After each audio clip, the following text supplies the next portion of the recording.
श्री साईनाथाय नमः। ओम श्री साईनाथाय नमः।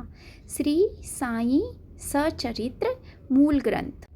आइए साईं बाबा की कृपा से श्री हेमांत पंत जी द्वारा रचित श्री साईं सचरित्र का नियमित पाठ करते हैं। श्री गणेश, भगवती, सरस्वती तथा गुरु महाराज के चरणों में मेरा साष्टांग प्रणाम।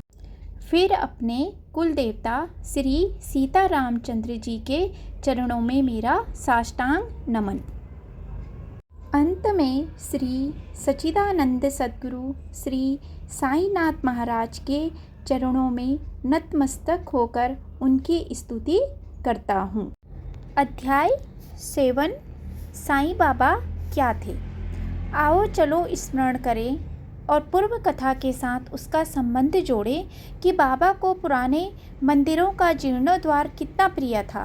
वे भक्तों के परोपकार हेतु स्वयं कैसे श्रम करते थे, किस प्रकार भक्तों की रक्षा की खातिर वे उनके दुख और कष्टों को स्वयं सहते थे, किस प्रकार वे खंड योग द्वारा अपने शरीर के अवयव जैसे हाथ, टांगें और सिर को अलग अलग करके उन्हें पूर्ववत जोड़ते थे, किस प्रकार धोती पोती और समाधि इत्यादि क्रियाएं करते थे। अगर उन्हें हिंदू माना जाए तो आकृति से वे यवन प्रतीत होते थे, और अगर मुसलमान माने तो उनमें एक अच्छे हिंदू के सभी सुलक्षण दिखाई देते थे। अपनी योग्यता और पूर्ण सामर्थ्य के बावजूद कौन ऐसे विलक्षण अवतार का वर्णन कर सकता है। कोई पता ही नहीं लगा पाया कि वे हिंदू थे या मुसलमान, क्योंकि दोनों ही वर्गों के प्रति उनका बर्ताव सदैव एक समान था। रामनवमी वास्तव में हिंदुओं का त्यौहार है, जिसे उन्होंने स्वयं मनवाया। वे सभा मंडप में पालना बंधवाकर कथा कीर्तन करवाते। सामने की चौकोर जगह में वे पालना बंधवाकर राम कीर्तन करवाते थे। उसी रात वे मुसलमानों को चंदनोत्सव मनाने की आज्ञा भी देते थे। ज़्यादा से ज़्यादा मुसलमानों को इकट्ठा करके चंदन जुलूस धूमधाम और रीति रिवाज के साथ निकाला जाता। इस प्रकार वे दोनों ही उत्सव बड़ी धूमधाम के साथ मनवाते थे। रामनवमी त्यौहार आने पर वे कुश्ती और दंगलों को प्रोत्साहन देते और कुछ पुरस्कार में घोड़े, टोडा और पगड़ी दिया करते थे। गोकुल अष्टमी का त्यौहार आने पर वे गोपाल काला उत्सव धूमधाम के साथ मनवाते। उसी प्रकार ईद के दिन वे मुसलमानों को मस्जिद में नमाज पढ़ने के लिए आमंत्रित किया करते थे। एक बार मुहर्रम के अवसर पर कुछ मुसलमानों ने मस्जिद में ताकिए बनाने और फिर जुलूस निकालकर गांव से निकालने का कार्यक्रम बनाया। आज्ञा मिलने पर ताजियों को बनाकर उन्हें 4 दिन तक मस्जिद में रखा गया। 5वें दिन बाबा बिना किसी राग द्वेष की भावना के उन्हें वहां से हटवा दिया। यदि कहें कि वे यवन थे तो उनके कान हिंदुओं की रीति के रिवाज के अनुसार छिदे हुए थे, और यदि कहें कि वे हिंदू थे तो उनके सुन्नत कराने का प्रमाण मिलता है। ना ही हिंदू और ना ही यवन ऐसे पावन अवतार थे श्री साईं। यदि कोई उन्हें हिंदू घोषित करे तो वे सदा मस्जिद में निवास करते थे, और यदि यवन कहें तो वे दिन रात मस्जिद में धुनी प्रज्वलित रखते थे। मस्जिद में चक्की चलाई जाती थी, मस्जिद में शंख तथा घंटानाद की ध्वनि सुनाई देती थी। उसी मस्जिद में पवित्र अग्नि में चावल अर्पित किए जाते थे। ये कैसे मुसलमान थे। मस्जिद में सदैव भजन हुआ करते थे। वहीं पर लोगों को अन्नदान कराया जाता था। वहीं हिंदू उनके चरण स्पर्श कर अर्घ्य द्वारा उनका पूजन किया करते थे। वे मुसलमान कैसे हो सकते हैं।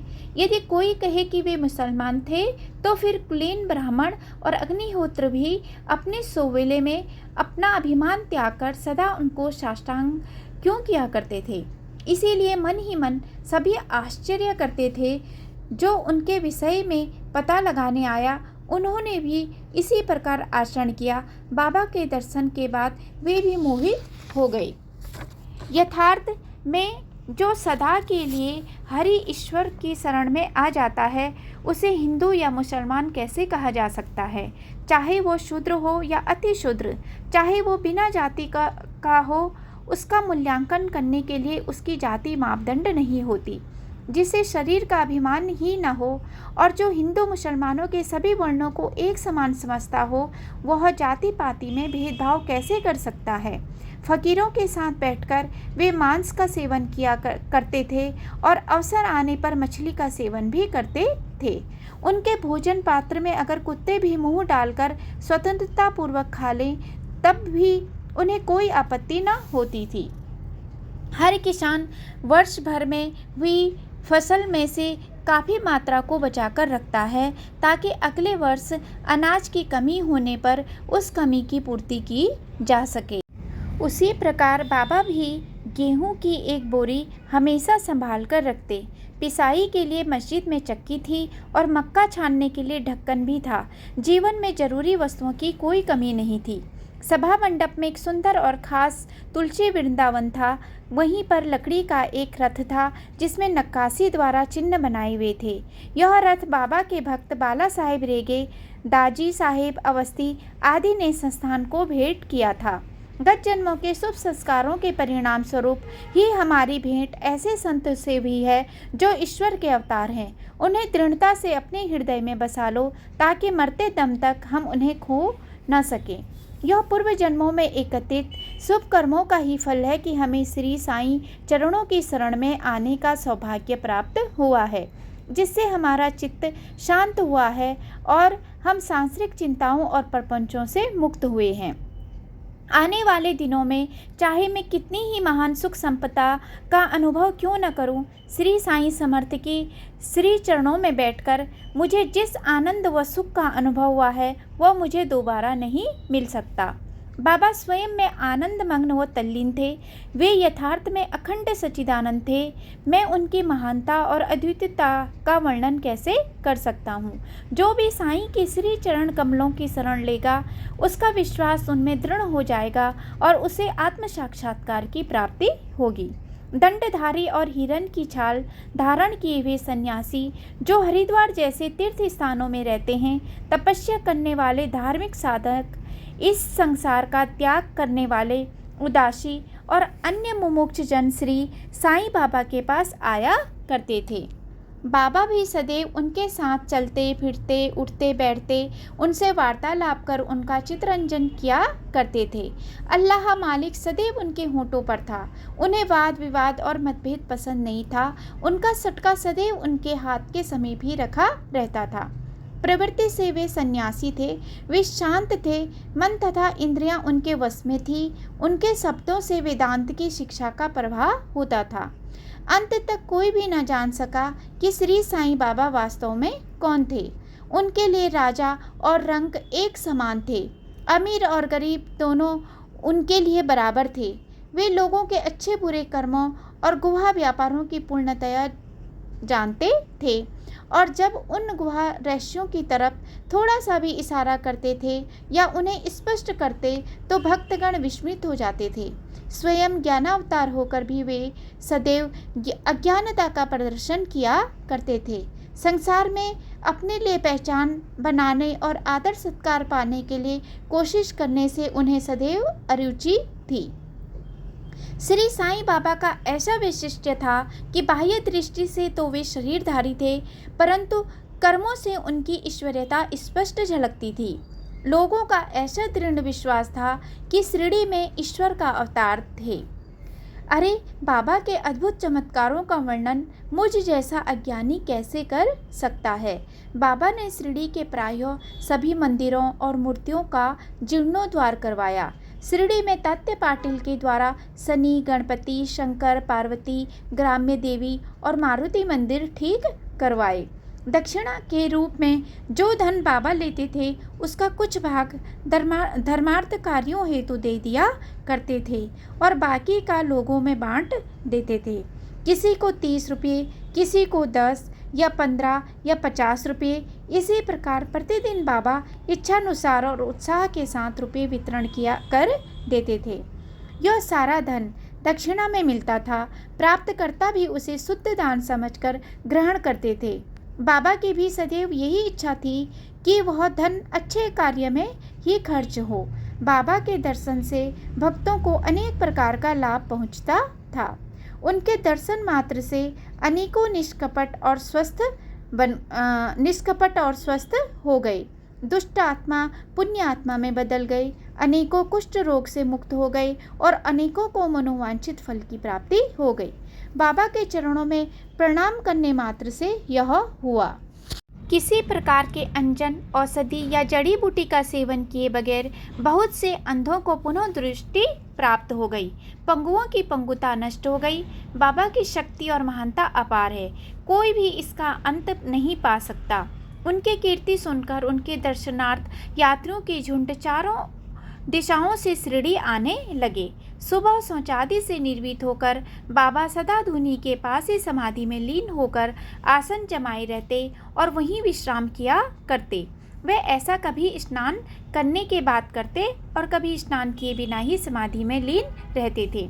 शुरू में बाबा सिर पर सुंदर सफ़ेद पगड़ी पहनते थे, कमर में साफ धोती बांधते और लंबी कमीज पहना करते थे। शुरू में बाबा ने गांव में चिकित्सा कार्य भी किया। वे रोगी के लक्षण देखकर उसे दवा दिया करते थे। इस कार्य में उन्हें बहुत सफलता मिली और वे एक प्रसिद्ध हकीम बन गए। एक बार एक भक्त की आंख सूजकर बहुत लाल हो गई और आंखों की पुतली लाल गेंद के समान लगने लगी थी। शिरडी में आसानी से वैद्य मिलना मुश्किल था। सीधे साधे व भोले भक्तों ने अपनी आंखें बाबा को दिखाई। तुरंत बाबा ने बीबे के बीजों को पीसकर उसकी 2 गोलियां बनाई। इस प्रकार की पीड़ा में कोई तो सुरमा लगाता, कोई रुई को गाय के दूध में भिगोकर रखता और कोई लेप, मरहम या कपूर युक्त औषधियों को प्रयोग में लाता। परंतु बाबा की औषधि तो सबसे भिन्न थी। उन्होंने अपने हाथों से रोगी के नेत्रों में एक एक गोली चिपकाकर कपड़े की पट्टी से आंखें बांध दी। दूसरे दिन नेत्रों से पट्टी हटाकर उन पर पानी डाला गया। आंखों की सूजन बिल्कुल ठीक हो गई थी और पुतलियां भी साफ होकर सही हो गई थी। आंखें जैसा एक अति कोमल अंग, परंतु बीबे के बीजों से भी किसी प्रकार की जलन और दर्द नहीं हुआ। यथार्थ में उससे आंखों की व्याधि पूर्ण ठीक हो गई और उनके अनेक उदाहरण हैं। बाबा को धोती पोती एक प्रकार का हट्ट योग क्रिया का ज्ञान था। बाबा बिना किसी को बताए किसी वीरान जगह पर जाकर स्नान करते और अपनी आंतों को मुंह से बाहर निकालकर उन्हें धोकर सूखने के लिए टांग देते थे। मस्जिद से जितनी दूरी पर कुआं था उतनी ही दूरी पर एक बरगद का पेड़ था, जिसके आगे एक और कुआं था। कुएं पर बाबा हर दूसरे दिन धौत क्रिया करने जाया करते थे। भरी दोपहरी की तपती धूप में आसपास किसी को न देखकर बाबा स्वयं कुएं से पानी निकालकर अपना मुंह आदि धोते थे। ऐसे ही एक अवसर पर जब वे स्नान के लिए बैठे थे, उन्होंने जल्दी से अपनी आंतों को उदर के बाहर निकाल लिया और उन्हें वहीं पर धोने लगे। जब किसी बकरी को मारा जाता है तो उसकी आंतों को बाहर निकालकर धोकर स्वच्छ किया जाता है और फिर लपेटकर सूखने के लिए रख दिया जाता है। उसी प्रकार बाबा ने भी अपनी आंतों को बाहर निकालकर उन्हें सावधानी से धोकर स्वच्छ किया। फिर उन्होंने आंतों को एक अमरूद के वृक्ष पर सूखने के लिए टांग दिया। यह देखकर सभी लोग आश्चर्यचकित हो गए। शिरडी में इस घटना की पुष्टि करने वाले लोग अभी भी जीवित हैं, जिन्होंने यह अद्भुत दृश्य अपनी आंखों से देखा था और जिनका कहना है कि बाबा एक अद्भुत संत थे। कभी कभी बाबा खंड योग भी करते थे, जिसमें वे अपने हाथ, टांग आदि को धड़ से अलग कर देते थे। बाबा के इन अंगों को मस्जिद में यहाँ वहाँ बिखरा हुआ देखा जा सकता था और जब लोग झुंड बनाकर बाबा की इस अद्भुत लीला यानी उनके अंगों को मस्जिद में यहाँ वहाँ बिखरा देखने के लिए आते तो वे देखते कि बाबा तो पूर्ववत हष्टपुष्ट और स्वस्थ बैठे हैं। एक बार किसी व्यक्ति ने बाबा के अंगों को मस्जिद में इधर उधर बिखरा हुआ देखा। उसने सोचा कि किसी बदमाश व्यक्ति ने बाबा की हत्या करके ऐसा घोर दुष्कर्म किया है। मस्जिद के चारों कोनों में बाबा के अंगों का बिखरा हुआ देखा जा सकता था। वह लगभग आधी रात का समय था और आसपास कोई भी नहीं था। वह व्यक्ति बहुत चिंतित हो गया। उसकी मुश्किल यह थी कि अगर वह किसी को इस घटना के विषय में बताता है तो वह स्वयं झंझट में फंस सकता था। इसलिए वह बाहर जाकर बैठ गया। वह कभी स्वप्न में भी यह नहीं सोच सकता था कि यह बाबा की कोई यौगिक क्रिया हो सकती है। कटे हुए अंगों के दृश्य का स्मरण कर वह भय से कांप जाता था। उसकी बहुत इच्छा थी कि वह इस घटना की सूचना किसी को दे दे, परंतु सूचना देने वाला पहले ही पकड़ा जाता है, यह सोचकर वह मौन रहा। उसका मन शंकाओं और डर के मारे परेशान था। सुबह के समय जब उसने दोबारा जाकर देखा तो वह हैरान रह गया। जो कुछ उसने पहले देखा था वह सब तो गायब हो चुका था और बाबा अपने स्थान पर पूर्ववत हिष्ट-पुष्ट और प्रसन्न मुद्रा में बैठे थे। वह यह सोचकर विस्मय करने लगा कि कहीं वह सब स्वप्न तो नहीं था। बाबा बाल्यकाल से ही धोती पोती आदि यौगिक क्रियाएं किया करते थे, परंतु उनकी यौगिक शक्तियों, अद्भुत स्वभाव और उच्च स्थिति के सत्य का ज्ञान किसी को भी नहीं था। चिकित्सा के नाम से उन्होंने कभी किसी से एक पैसा भी स्वीकार नहीं किया। चिकित्सक के रूप में उनकी सफलता का मुख्य कारण रोगी को रोग से मुक्त करना था। अपने इन्हीं उत्तम लोकप्रिय गुणों के कारण उनकी कीर्ति दूर दूर तक फैल गई। उन्होंने अनेक निर्धनों और रोगियों को स्वास्थ्य प्रदान किया और जिले में हकीम के रूप में प्रसिद्ध हो गए। परंतु यह हकीम केवल दूसरों की भलाई करने के लिए ही जीता था। अपने स्वार्थ या फायदे की उन्हें कोई चिंता नहीं थी। उन्होंने स्वयं असहनीय वेदना और कष्ट सहन कर सदैव दूसरों की भलाई की और उन्हें विपत्तियों में सहायता पहुंचाई। इस संदर्भ में मैं श्रोताओं के लाभ हेतु एक अन्य सुंदर अद्भुत घटना का वर्णन करूंगा, जिससे बाबा की सर्वव्यापकता और करुणा का आभास स्वतः ही हो जाएगा। सन 1910 में दिवाली के शुभ अवसर पर धन त्रयोदशी के दिन बाबा धुनी के समीप बैठकर उसमें लकड़ी डाल रहे थे। धुनी प्रचंडता से प्रज्वलित थी। तभी बाबा ने परवाह न करते हुए अपना हाथ धुनी में डाल दिया। हाथ बुरी तरह से झुलस गया। बाबा के सेवक माधव ने तुरंत यह देखा। माधवराव देशपांडे, जो बाबा के समीप ही थे, तुरंत दौड़कर आए। उन्होंने दोनों हाथों से बाबा की कमर को पकड़कर उन्हें बलपूर्वक पीछे को खींचा और बोले, अरे देवा, आपने यह क्या किया? उनके ऐसा कहने पर बाबा वापस चेतन अवस्था में आए और बोले, अरे श्यामा, तुम जानते हो, एक बच्चा अपनी माँ की बाहों में से अचानक फिसलकर लोहार की भट्टी में गिर पड़ा था। अपने पति द्वारा बुलाए जाने की आवाज़ सुनकर लोहार की पत्नी ने तेजी से भट्टी धोंकनी शुरू कर दी। ऐसा करते समय उसने निडरता से अपने बच्चे को अपनी बाहों में पकड़ा हुआ था, लेकिन असावधानी से वह क्षण भर के लिए बाहों में लिए हुए अपने बच्चे को भूल गई। बेचैन और चंचल बालक वहाँ से फिसल गया, लेकिन श्यामा उसकी बाहों से गिरते ही मैंने शिशु को ऊपर उठा लिया और जब मैं उसे उठा रहा था, यह हो गया, हाथ जलता है तो जल जाए, लेकिन एक बच्चे की जान तो बच जाएगी। माधवराव विचार करने लगे कि अब हाथ का उपचार कैसे और किसके द्वारा किया जाएगा। उन्होंने चांदोरकर को पत्र लिखने का निश्चय किया। सो उन्होंने विस्तार से एक पत्र चांदोरकर को लिखा और वे तुरंत अपने साथ सुप्रसिद्ध डॉक्टर परमानंद को लेकर शिरडी आ गए। जलन कम करने वाली दवाइयाँ, लेप, पट्टियाँ और साथ में डॉक्टर परमानंद को लेकर चांदोरकर बाबा के समक्ष खड़े हो गए। बाबा को प्रणाम करके उन्होंने बाबा का हाल चाल पूछा और फिर अपने आने का कारण बतलाया। तब उन्होंने बाबा से जला हुआ हाथ दिखाने की प्रार्थना की। हाथ जल जाने के बाद उसी दिन से भागोजी सिंधे, एक कुष्ठ पीड़ित भक्त, प्रतिदिन जले हुए स्थान पर घी मलकर उसके ऊपर एक पत्ता रखकर पट्टियों से उसे कसकर बांध रहे थे, घाव शीघ्र भर जाए। इस इच्छा से नाना साहेब चांदोरकर ने पट्टी खोलने तथा डॉक्टर परमानंद से जांच व इलाज कराने की बाबा से बार बार प्रार्थना की। डॉक्टर परमानंद ने स्वयं कई बार बाबा से पट्टे खोलने की प्रार्थना की ताकि वे हाथ की स्थिति देख सके, परंतु बाबा रोज यही कहकर टालते रहे कि अल्लाह ही हमारा वैद्य है। सो बाबा ने कभी अपना हाथ उन्हें नहीं देखने दिया और इसका उन्हें जरा भी अफसोस नहीं था। डॉक्टर परमानंद की दवाइयाँ शिरडी के वायुमंडल में न खुल सकी, परंतु परमानंद का सौभाग्य था कि उन्हें साईं बाबा के दर्शन का लाभ हुआ। इस प्रकार प्रतिदिन बाबा की सेवा करने का विशेष अधिकार केवल भागोजी को ही मिल गया। सो अकेले भागोजी बाबा के साथ हाथ की मालिश करते। फलस्वरूप कुछ दिनों के उपरांत घाव भर गया। सभी चिंता से मुक्त होकर सुखी हो गए। हालांकि जला हुआ हाथ तो इस तरह ठीक हो गया, लेकिन यह कोई नहीं जानता कि क्या कारण था कि बाबा प्रतिदिन सुबह के समय उस हाथ पर मालिश करवाकर उस पर पट्टी बंधवाते थे।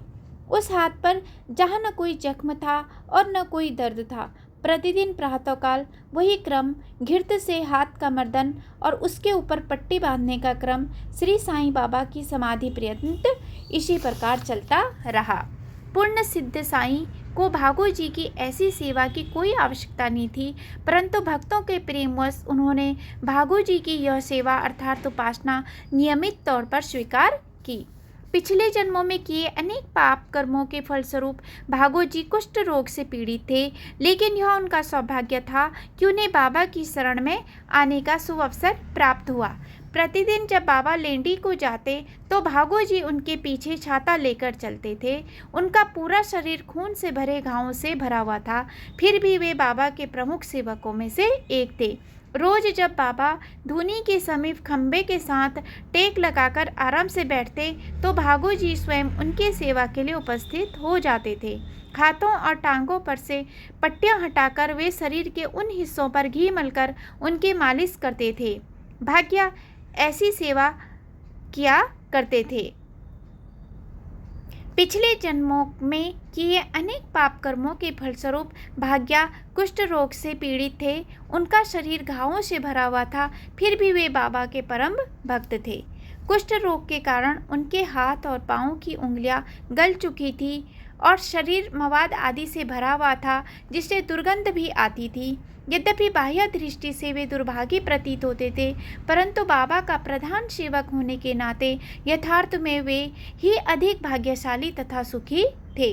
उन्हें बाबा के सानिध्य का पूर्ण लाभ प्राप्त हुआ। अरे, मैं श्रोताओं को बाबा की कितनी अद्भुत लीलाओं का वर्णन करूं।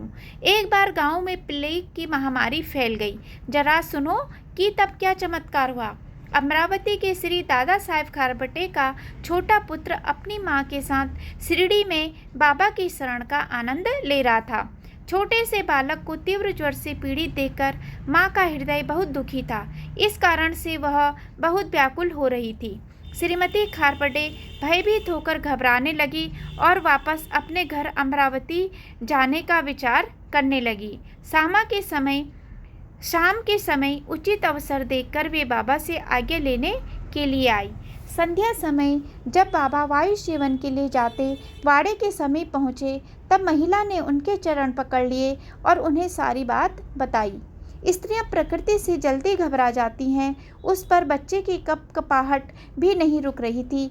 इसके अलावा प्लेग का भी खतरा था। महिला जो कुछ भी हुआ था उसे ही बार बार दोहरा रही थी। बाबा प्रेम पूर्वक बोले, आकाश बादलों से घिरा है, लेकिन वर्षा होगी और भरपूर फसल होगी। फिर सभी बादल छट जाएंगे। क्यों डरते हो? ऐसा कहते हुए उन्होंने कमर तक अपनी कपनी ऊपर उठाई और वहां उपस्थित सभी लोगों को सूजी हुई गिल्टियां दिखाई। मुर्गी के अंडों जैसे 4 सूजी हुई गिल्टियां चारों दिशाओं में फैली देखी जा सकती थी। फिर बाबा बोले, देखो, तुम्हारे सभी कष्टों को मुझे अपने ऊपर झेलना पड़ता है। यह विचित्र और असाधारण लीला देखकर लोग दंग रह गए। अरे, संतों को अपने भक्तों की खातिर असहनीय कष्ट सहन करने पड़ते हैं। उनका हृदय मोम से भी नरम तथा अंतर बाह्य मक्खन जैसा कोमल होता है। भक्तों के प्रति उनका प्रेम निस्वार्थ होता है, क्योंकि केवल भक्तों को ही वे अपना सगा संबंधी समझते हैं। एक बार ऐसा हुआ कि नाना साहेब चांदोरकर नंदुरबार छोड़कर पंढरपुर जाने का को तैयार हुए। नाना परम भाग्यशाली थे। उनके साईं बाबा के प्रति भक्ति और सेवा का ही यह फल था कि इस धरती पर ही उन्हें भगवान विष्णु के धाम वैकुंठ की प्राप्ति हो गई, क्योंकि उन्हें पंढरपुर का मामलतदार नियुक्त किया गया था। नंदुरबार में आदेश मिलने पर शीघ्र ही उस स्थान से प्रस्थान करना आवश्यक था, इसलिए बाबा के दर्शन की इच्छा मन में लेकर उन्होंने शीघ्र ही प्रस्थान की सब तैयारी कर ली। उन्होंने परिवार सहित शिरडी जाने का निश्चय कर लिया, क्योंकि शिरडी ही उनका पंढरपुर था और वे सर्वप्रथम बाबा को प्रणाम करना चाहते थे। इस विषय में शिरडी न तो कोई पत्र भेजा गया था और न ही किसी प्रकार की पूर्व सूचना भेजी गई थी। सारा सामान बांधकर वे जल्दी से रेलगाड़ी में सवार हो गए। शिरडी में इस बात से कोई अवगत नहीं था कि नाना नंदुरबार से शिरडी आने के लिए रवाना हो चुके थे, लेकिन साईं, जिनकी आंखें हर जगह देख लेती है, सब कुछ जानते थे। नाना जो नंदुरबार से जल्दी में चले थे, शायद अभी नीम गांव की सीमा तक ही पहुँचे थे कि शिरडी में एक चमत्कार हुआ। अब उसके विषय में सुनो। बाबा मस्जिद में बैठकर मालसापति, आपा शिंदे, काशीराम और अन्य भक्तों से वार्तालाप कर रहे थे। अचानक बाबा बोले, चलो हम चारों मिलकर भजन करते हैं। पंढरपुर के मंदिर के द्वार खुल गए हैं। हम अपना यह भजन प्रेम पूर्वक गाते रहते हैं। साईं, जिन्हें भूत, भविष्य और वर्तमान का पूर्ण ज्ञान था, नाना के आगमन और उनके गांव की सीमा पर बहने वाली छोटी जलधारा के समीप पहुंचने से अवगत थे। बाबा पूरे उल्लास के साथ यह भजन गाने लगे। पंढरपूरला जाई चा तिथेच मजला राहेचा, तिथेच मजला राहेचा, घर ते माया राहेचा। अर्थात पंढरपुर को मुझे जाना है, जाना है, जाना है, केवल वहीं मुझे रहना है, केवल वहीं मुझे रहना है, मेरे स्वामी के उस घर में। मुझे भावार्थ, मुझे पंढरपुर जाकर वहीं रहना है, क्योंकि वे मेरे स्वामी ईश्वर का घर है। बाबा स्वयं भजन गा रहे थे और आसपास बैठे भक्तगण उसे दोहराते जाते। सभी पंडरी के विठोबा के प्रेम और भक्ति में मग्न थे। अचानक ही नाना वहां पधारे। उन्होंने परिवार सहित बाबा के चरणों में प्रणाम किया और बोले, महाराज, कृपया हमारे साथ पंढरपुर पधारें और खुशी से वहाँ निवास करें। परंतु इस प्रार्थना की तो कोई आवश्यकता ही नहीं थी। तब भक्तों ने उनसे बाबा के पंढरपुर जाने के उत्साह के विषय में और उससे संबंधित भजन के बारे में बताया। नाना मन ही मन विस्मित हो गए। बाबा के अद्भुत लीला देखकर वे आश्चर्यचकित रह गए। अपने सिर बाबा के चरणों पर रखने पर वे भाव विभोर हो गए। उदी प्रसाद तथा बाबा का आशीर्वाद प्राप्त कर चांदोरकर पंढरपुर को रवाना हो गए। अगर मैं यूं ही बाबा की कथाओं को सुनाता रहूँगा तो पुस्तक बहुत विस्तृत हो जाएगी, इसलिए औरों को दुखों से मुक्त करवाने के लिए मैं बाबा की लीलाओं को यहीं विराम देता हूँ। इसलिए इस अध्याय को यहीं पर समाप्त करते हैं, क्योंकि बाबा की लीलाओं का कोई अंत नहीं है। अगले अध्याय में मैं अपने ही लाभ के लिए कुछ मिली जुली कथाओं का वर्णन करूँगा। अरे, अपने इस अहंकार पर मैं जितना भी काबू करने का प्रयत्न करता हूँ, फिर भी उस पर काबू नहीं कर पाता, और यह मैं क्या है इसका निश्चय भी नहीं कर पाता। यथार्थ में स्वयं साईं ही अपनी कथाओं का विवेचन करेंगे। वे इस मानव जन्म के महत्व, अपनी भिक्षावृत्ति के नित्य कर्म, बाईजाबाई के एक चित्त भक्ति और अपने भोजन करने के विषय में स्वयं ही वर्णन करेंगे। बाबा मस्जिद में मालसापति और तात्या कोते पाटिल के साथ किस प्रकार शयन करते थे, इसके विषय में भी सुनना। हेमाड पंत साईं शरण में पूर्ण समर्पण करते हैं। वे स्वयं को साईं भक्तों के चरण की ज्योति के समान मानते हैं। उनके लिए साईं के शब्द शाश्वत सत्य और प्रामाणिक सिद्धांत या नियम है। इस प्रकार साईं कथा का वर्णन यहाँ तक पहुँचा है। सभी का कल्याण हो। यहाँ श्री साईं समर्थ सचरित्र का 7वां अध्याय साईं बाबा क्या थे संपूर्ण होता है, जिसकी रचना भक्त हेमाड पंत ने सदाचारी व संतों की प्रेरणा से की है।